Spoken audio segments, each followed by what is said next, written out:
जरा सोचिए, आपका बच्चा बीमार है, उसे ठीक करने के लिए आप दवा देते हैं और वही दवा उसकी जान की दुश्मन बन जाती है। ये कोई डरावना सपना नहीं, बल्कि भारत में कई परिवारों की हकीकत है। यहाँ जहरीले कफ सिरप एक ऐसी समस्या बन गए हैं जो बार बार लौट कर आती है। आज हम इसी सिस्टमिक विफलता की तह तक जाएंगे। ये सिर्फ एक त्रासदी नहीं है, ये एक सिस्टमिक विफलता है। ये शब्द अपने आप में बहुत कुछ कहते हैं।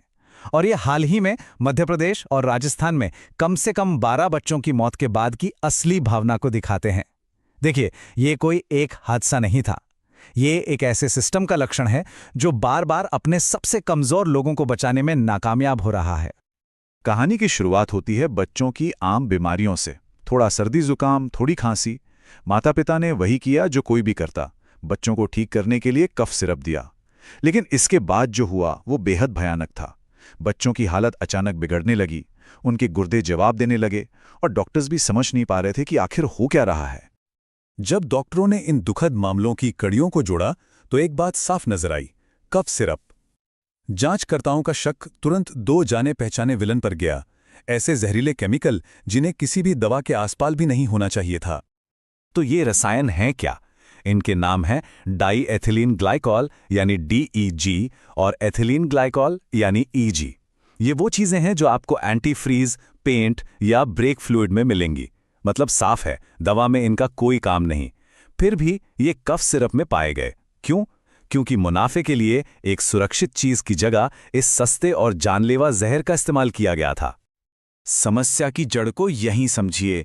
एक तरफ है प्रोपिलीन ग्लाइकॉल, जो दवाओं के लिए एक पूरी तरह से सेफ और अप्रूव्ड सॉल्वेंट है, और दूसरी तरफ है डाईएथिलीन ग्लाइकॉल, एक जहरीला इंडस्ट्रियल केमिकल जो बहुत सस्ता पड़ता है। कुछ बेईमान निर्माता बस लागत बचाने के लिए सुरक्षित चीज को इस जहरीली चीज से बदल देते हैं और नतीजा विनाशकारी होता है। मामला बिल्कुल सीधा लग रहा था, है ना? जहरीला केमिकल और जान गंवा चुके बच्चे। लेकिन जब अधिकारियों ने जांच शुरू की तो कहानी और भी ज्यादा परेशान करने वाली हो गई। एक ऐसी कहानी जो विरोधाभासों से भरी हुई थी। सबसे पहले केंद्र सरकार ने एक चौंकाने वाला ऐलान किया। उनके टेस्ट के मुताबिक सिरप में कोई भी जहरीला पदार्थ नहीं था। एक पल के लिए लगा कि मामला बंद हो गया है और माता पिता बिना किसी जवाब के रह गए थे। लेकिन फिर कहानी पूरी तरह पलट गई। तमिलनाडु की एक लैब ने अपनी अलग जांच की। उन्होंने कोल्ड्रिप नाम के एक सिरप को टेस्ट किया और जो नतीजा आया वो होश उड़ा देने वाला था। सिरप में 48.6% डायएथिलीन ग्लाइकॉल था। ये कोई छोटी मोटी मिलावट नहीं थी, ये तो सीधे सीधे जान लेने वाली डोज थी।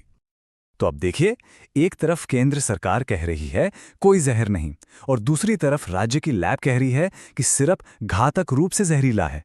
ऐसा कैसे हो सकता है? ये एक ऐसे सिस्टम की पोल खोलता है जो इतना टूट चुका है कि वो एक सीधे से सवाल का जवाब भी नहीं दे सकता। क्या ये दवा सुरक्षित है? और सबसे डरावनी सच्चाई तो ये है कि ऐसा पहली बार नहीं हो रहा है। ये त्रासदी गाम्बिया से लेकर उज़्बेकिस्तान तक और अब भारत के अंदर फिर से हमारे सामने आ खड़ी हुई है। ये एक ऐसा इतिहास है जो खुद को लगातार दोहरा रहा है। जरा इन आंकड़ों पर गौर कीजिए। 2022 गाम्बिया में 70 बच्चे, उसी साल उज़्बेकिस्तान में 65 बच्चे और अब 2023 में भारत में 12 से ज्यादा। ये पैटर्न एकदम साफ और दिल दहला देने वाला है, और ये हमें एक सवाल पूछने पर मजबूर करता है। क्यों?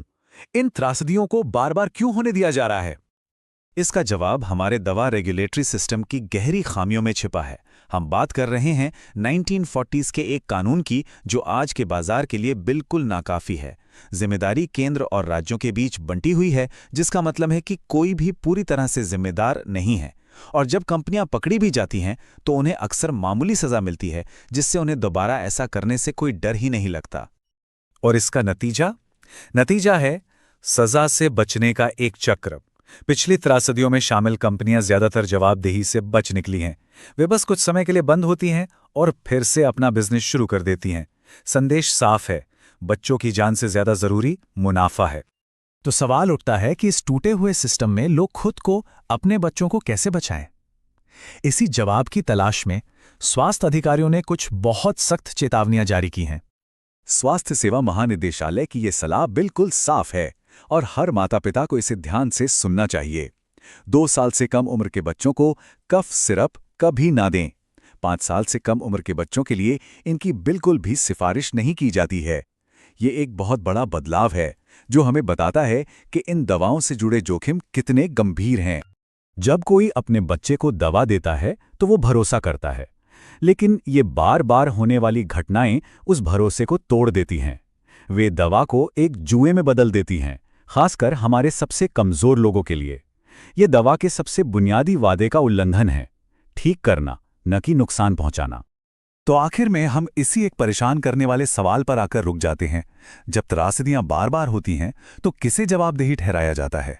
जब एक सिस्टम लगातार फेल होता है तो हम बदलाव की मांग कैसे करते हैं? इसका जवाब सिर्फ अधिकारियों के पास नहीं है, बल्कि हम सभी के पास है।